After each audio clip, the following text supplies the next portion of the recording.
Bonjour à tous et bienvenue dans le podcast de Productivio.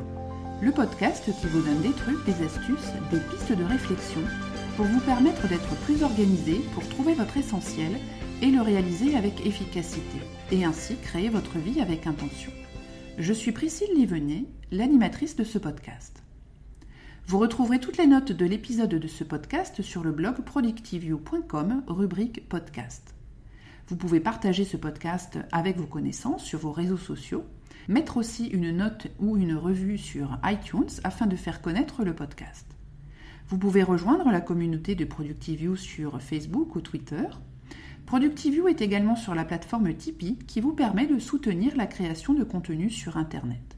Vous pouvez ainsi m'encourager à partir d'€1 par mois, c'est tout à fait possible et sans engagement. Je vous en remercie d'avance. Cet épisode 89 de Productivio va consister à vous parler d'un livre que j'ai récemment lu, qui est un livre en anglais qui s'appelle The 12-Week Year de Brian Moran et Michael Lennington, qui sont tous les deux des coachs et entrepreneurs américains qui ont créé une méthode d'organisation il y a pratiquement 20 ans et qui ont donc écrit ce livre qui, en traduction littérale en français, veut dire « L'année de 12 semaines ».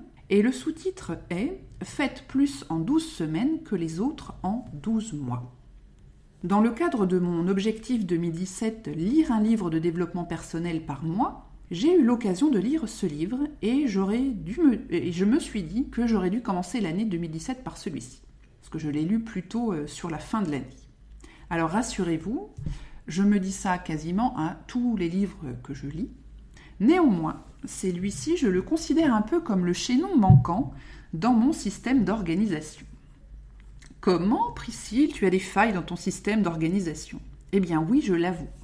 Alors, sans être une réelle faille, je ne disposais pas d'un outil identifié ou clair entre la phase de planification de mes objectifs personnels ou professionnels et la mise en pratique, la mise en œuvre, l'exécution. Si je reprends le déroulé global, on a la vision à long terme, les objectifs annuels, les objectifs trimestriels, la planification mensuelle, hebdo, quotidienne. Mais dans cette dernière phase, j'avais un sentiment d'un truc pas super clair. Je décline bien mes objectifs dans mon planning, mais ensuite au niveau de l'exécution du plan, j'avais une impression de flou ou d'absence de suivi comme j'aimerais avoir. Et ce livre est la réponse que je cherchais. Alors pour faire très court, ce livre explique avec une méthode simple comment exécuter le plan, comment le suivre au plus près pour s'assurer que l'on suit ce plan et que par conséquent, on va atteindre les objectifs fixés. Pour poser le cadre, les auteurs expliquent que la plupart des échecs ne sont pas dus à un manque de connaissances de la part des personnes ou des organisations qui ont échoué. On trouve partout des informations nécessaires, que ce soit pour perdre du poids, retrouver la forme physique, gagner plus d'argent, lancer un produit qui marche, créer une entreprise rentable, atteindre des objectifs commerciaux, etc. Tout est disponible quelque part, il est seulement nécessaire de faire un peu de recherche. Donc, la connaissance sur comment faire n'est pas en cause dans les échecs. Ce qui conduit à l'échec, c'est une mauvaise exécution du plan. Tout le monde sait comment être en forme physique et pourtant, combien de personnes remettent ce sujet tous les ans dans leurs objectifs ? Tout le monde sait comment perdre du poids, mais combien de personnes disent devoir perdre du poids tous les ans ? Tout le monde sait ou peut savoir comment devenir un super vendeur, mais combien y a-t-il de super vendeurs dans les entreprises ? Etc., etc. On sait, mais on n'exécute pas la méthode, le plan d'action qui permet d'atteindre les objectifs. Ce n'est pas ce que vous connaissez, ni qui vous connaissez qui compte, c'est ce que vous implémentez. Voilà une citation de ce livre. Donc il y a 2 parties dans ce livre. Une première pour atteindre les objectifs en quelques semaines et une seconde plus axée sur l'exécution. Le principe n'est pas de travailler plus dur ou plus, c'est là encore de se concentrer sur ce qui compte le plus en créant et maintenant un sens de l'urgence dans l'exécution. La première étape de la méthode est d'arrêter de penser en années pour passer à la pensée en trimestre ou en période de 3 mois. La raison donnée est simple, et j'en ai déjà parlé dans des épisodes sur les objectifs. Plus le délai est éloigné et moins on se sent motivé pour s'y mettre. On a le temps, les mois avancent, on a toujours le temps, et tout à coup, on arrive en octobre, on n'a pas fait grand-chose, on s'agite comme un fou pour arriver à l'objectif. C'est très vrai pour beaucoup d'entreprises où les fins d'année sont épuisantes, tellement le rythme est élevé, et alors que physiquement, nous devrions commencer à amorcer une baisse de rythme pour nous caler sur le rythme de la nature. Ça court dans tous les sens, il faut absolument atteindre les objectifs fixés en début d'année. On prend des décisions parfois radicales et parfois surprenantes pour atteindre les objectifs. Vous connaissez certainement cette situation. Au niveau personnel, ça peut être exactement la même chose. On organise un voyage prévu depuis 6 mois à la dernière minute. On se met à faire du sport comme un fou 1 mois avant d'aller à la plage. Les exemples sont nombreux et vous les avez certainement vécus vous aussi. Le but de cette méthode est donc d'éviter que l'on se réveille en fin d'année et en même temps on utilise cette faculté que nous avons de nous mettre en marche quand on sent l'échéance arriver. Comme me disait ma prof de maths au collège, c'est comme les chevaux qui se mettent à courir quand ils sentent l'écurie. Cela se traduit donc dans une méthode qui repose sur le trimestre ou 13 semaines ou 3 mois, avec un objectif précis, identifié pour chaque période. Avec une échéance plus proche, la motivation est présente et le sens de l'urgence qui motive beaucoup de monde est quasiment tout le temps présent. Pour faire simple, on est toute l'année en mode clôture. Les auteurs s'appuient sur une technique qui vient du monde sportif appelée la périodisation. Les athlètes de haut niveau s'entraînent dur pendant une période de 4 à 6 semaines sur une compétence, un domaine particulier, puis passent à un autre domaine pour la période suivante. Le but général est bien toujours l'augmentation de leur performance. L'idée est donc de faire la même chose avec nos objectifs. Nous avons notre vision qui se décline en étapes annuelles, étapes elles-mêmes déclinées en étapes trimestrielles. Puis la méthode décline des objectifs trimestriels en actions hebdomadaires et quotidiennes.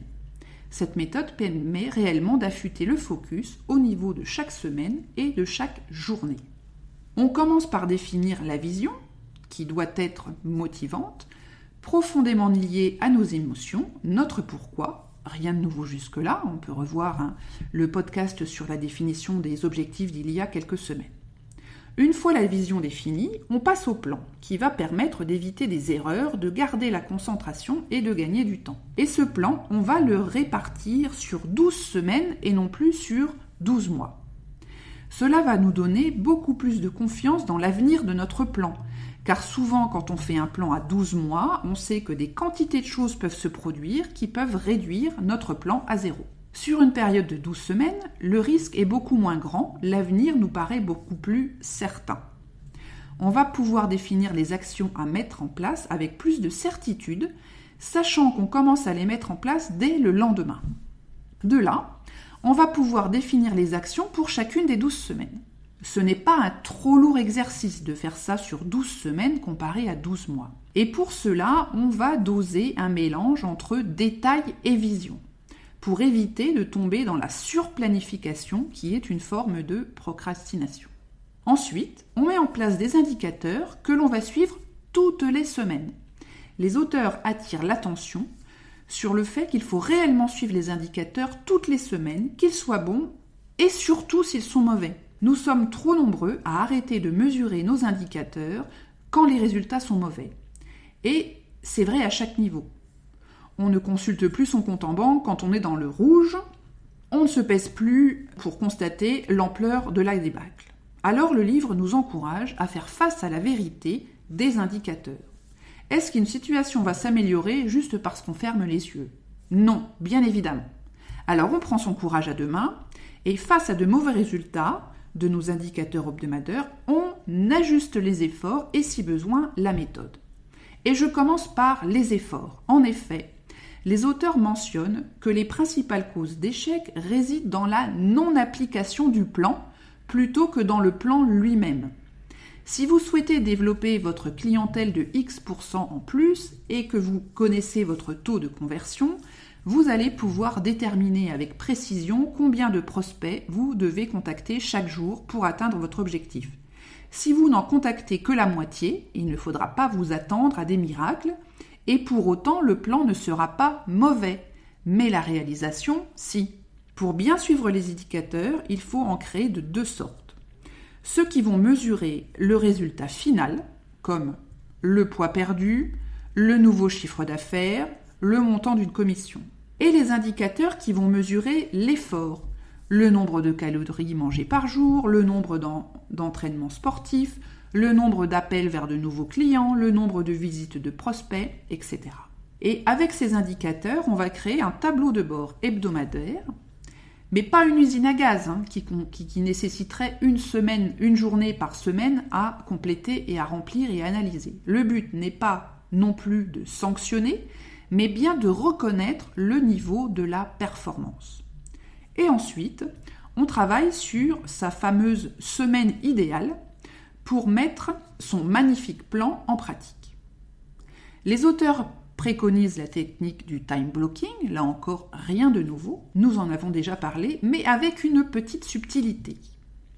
Ils décrivent 3 types de blocs de temps. Un premier bloc de temps, qu'ils appellent le bloc stratégique, d'une durée de 3 heures, une fois par semaine, qui va servir à se concentrer sur des tâches prévues et qui vont rapporter le plus à votre business ou à votre projet. Des blocs tampons ou buffers d'une durée maximale d'1 heure, 1 à 2 fois par jour, pour des tâches de moindre valeur comme lire des mails, passer des coups de fil. Il recommande aussi un bloc de pause de 3 heures consécutives, une fois par semaine pour se vider la tête. Ensuite, la méthode propose des mesures d'accompagnement comme l'accountability, dont on a déjà parlé aussi dans ce podcast. Il conseille une réunion hebdomadaire de 30 minutes entre les membres d'une équipe, quand on est une équipe, au maximum par 3, pour revoir les plannings hebdomadaires et les résultats. L'attention est aussi portée sur le fait que dans le cadre d'une application dans une équipe au travail, il est important que les membres de l'équipe soient réellement motivés pour faire avancer les choses, qu'il y ait une réelle implication et pas seulement un intérêt pour les objectifs ou pour la démarche. Rien de grand ne se produira si les membres de l'équipe ne sont pas réellement immergés dans les projets.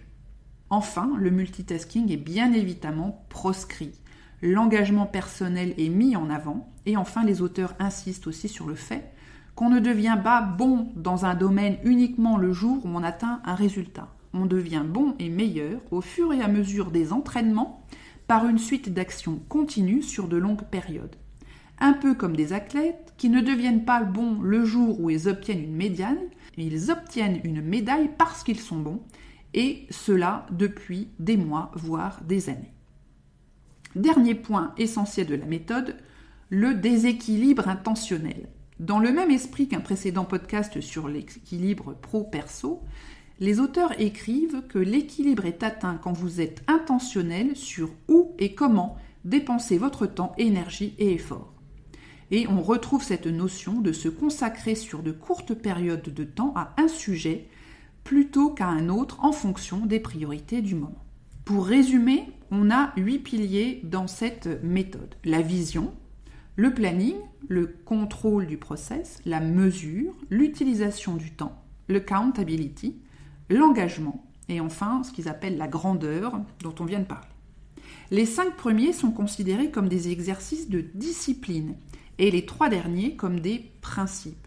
La seconde partie du livre permet d'entrer dans le détail de la mise en œuvre de chacun des éléments avec des exemples concrets, des modèles de documents qui peuvent être utilisés, ainsi que les erreurs qui pourraient être commises à chaque étape et des astuces pour que tout se passe bien. Et enfin, il y a un focus sur la première fois où l'on met en place la méthode avec des encouragements pour ces 12 premières semaines d'application. J'ai beaucoup apprécié cette lecture car elle répondait à un véritable besoin pour moi. Par ailleurs, sa structure qui explique d'un côté la méthode dans une première partie, puis va dans le détail de la mise en application concrète avec de nombreux exemples dans la seconde partie m'a beaucoup plu. car souvent, même si les explications sont claires, pour visualiser des cas concrets, des modèles de documents aident pour la mise en pratique. Ce livre donne aussi plusieurs liens vers un site web où l'on peut télécharger gratuitement les fameux modèles et ainsi gagner du temps dans la mise en place. Ensuite, on a toute latitude pour personnaliser ces modèles en fonction de sa façon de fonctionner. Les nombreux exemples donnés dans des domaines différents sont aussi très parlants.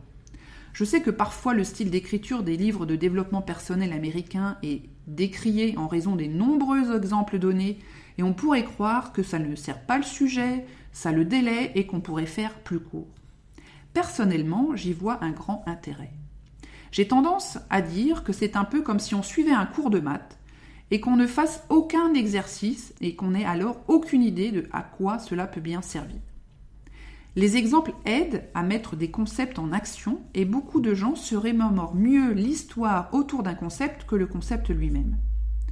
L'histoire permet de mettre en marche son imagination et permet ainsi de fixer les concepts plus facilement. Enfin, cela nous permet aussi de constater que ce n'est pas que de la théorie, mais que cela fonctionne aussi dans la pratique. Ou encore, cela permet d'imaginer dans quel cas nous pouvons l'appliquer avec un processus d'identification. Cela parle souvent peu aux Français car de par le système éducatif qui sépare souvent très nettement la théorie et la mise en pratique, on pense que c'est inutile, long et ennuyeux.